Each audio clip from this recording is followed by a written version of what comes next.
Get real is one of the core values of one of my clients. And it's meant to promote the idea that we want to have clear communication, that we want to be direct with each other, that we want to be candid, that we want to say what we really think. Now, a bullet point to this is be direct with respect. So yes, be direct, be clear, say what you think, but don't be a jerk.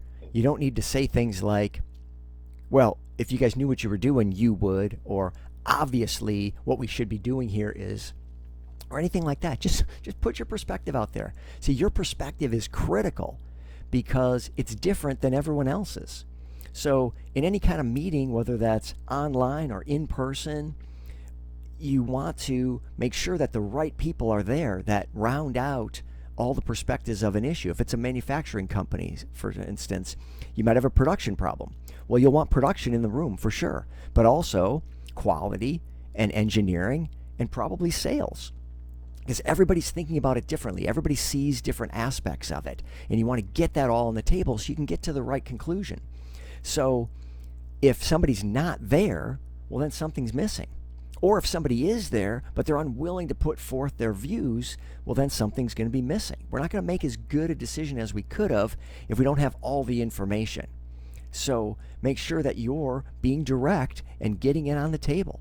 You don't have to couch it with, well, we could, maybe, I don't know, just a thought, but whatever you guys want to do. Hey, you have a perspective. It's valid.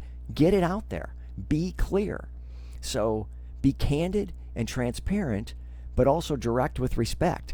Now, another aspect to this core value is if you don't know, ask.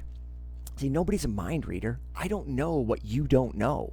So I can't think, well, they probably don't know that. I should tell them that. I don't know. Maybe you do know that. Or maybe I didn't think to tell you. So raise your hand and say, hey, why are we doing this? Or what's happening there? And if you have an idea, raise your hand again and say, hey, no one asked me, but I have a perspective on this that might be helpful. So if I could just throw my 2 cents in, be clear, concise, direct. Here's what I think. Here's what I see from where I sit. Valid from where I sit. Might not be the whole picture. Probably isn't. And that's okay, but I want to make sure we had as much information as we could. So I love this core value. I love the idea of get real. It helps with communication in HR type conversations too, performance related things where somebody's maybe not doing everything they need to do. Just be clear. People can't fix things they don't know about.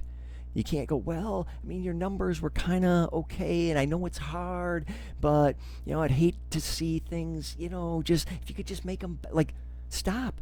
Just say, listen, the expectation is this amount of sales conversations per week. And it's supposed to be 20 a week, and you're at 10. We got to bump that up. Now I'll help you any way I can, but I need you to jump in and do this. How can I help you get the number that you need to get? Now they know. They know the number's 20. They know you're at 10. They know you're offering to help, but it's their problem. So be clear. Get real. Make sure that people know what you expect.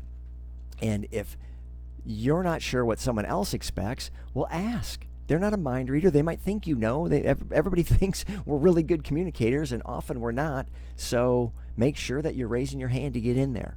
So today, think about how in any conversation you have, whether that's with a spouse, with a parent, with a child, with a friend, with someone at work, how can you get real?